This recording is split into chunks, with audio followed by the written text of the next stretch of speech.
ফুটন্ত তেলে কাঁচা চিড়ে দিয়ে যে এত মুচমুচে রেসিপি হয় দেখে ছোট বাচ্চারাও বানিয়ে ফেলবে। প্রিয় দর্শক, আসসালামু আলাইকুম, welcome back to my channel delicious cooking by Tahira.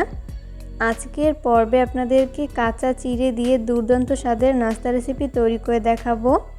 আশা করছি আজকের রেসিপিটি আপনাদের কাছে অনেক ভালো লাগবে। তো চলুন দর্শক, রেসিপিটি দেখে নিচ্ছি শুরু থেকে শেষ পর্যন্ত। চিড়ার এই রেসিপি তৈরি করার জন্য প্রথমে একটা মিক্সিং বোল নিয়েছি। এরপর এর উপরে আমি একটা ছিদ্রযুক্ত ছাঁকনি নিয়েছি।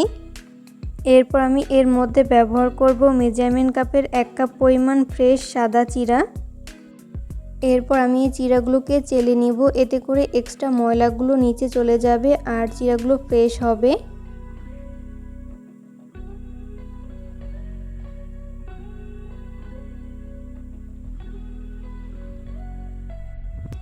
তো দেখতেই পাচ্ছেন এই পর্যায়ে কিন্তু চিড়াগুলো চেলে নেওয়া হয়েছে।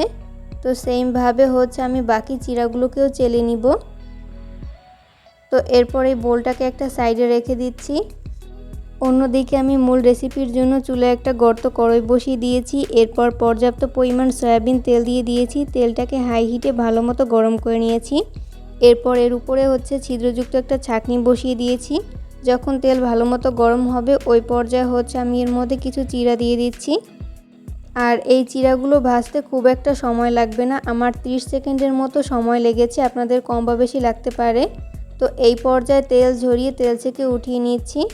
সেমভাবে আমি বাকি চিড়াগুলোকেও ভেজে নিব।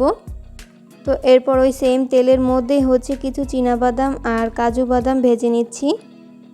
আপনাদের পছন্দ অনুযায়ী যে কোনো বাদাম এখানে ভেজে নিতে পারেন।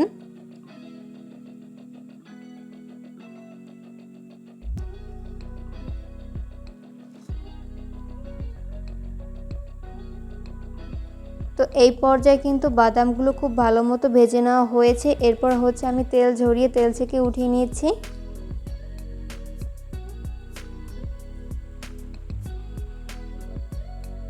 এরপর ওই সেম তেলের মধ্যে আমি 4টা আস্ত শুকনো মরিচ ভেজে নিচ্ছি।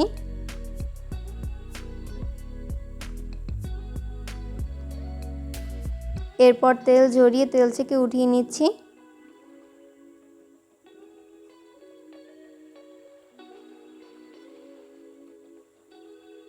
তো এই পর্যায়ে কিন্তু আমাদের সবগুলো চিড়া ভেজে উঠিয়ে নেওয়া হয়েছে। এগুলোকে আমি একটা বোলে তুলে নিয়েছি।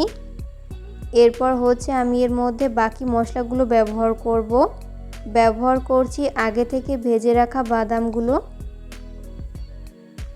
এরপর আমি এর মধ্যে আগে থেকে ভেজে রাখা আস্ত শুকনো মরিচ ব্যবহার করছি। এরপর আমি এর মধ্যে ব্যবহার করব 1/4 চা চামচ পরিমাণ চাট মশলা। এখানে অবশ্যই চাট মশলা ব্যবহার করতে হবে। এরপর ব্যবহার করব স্বাদমতো লবণ। তো এরপর এই সমস্ত উপকরণগুলোকে হাতের সাহায্যে খুব ভালো করে মিশিয়ে নিব।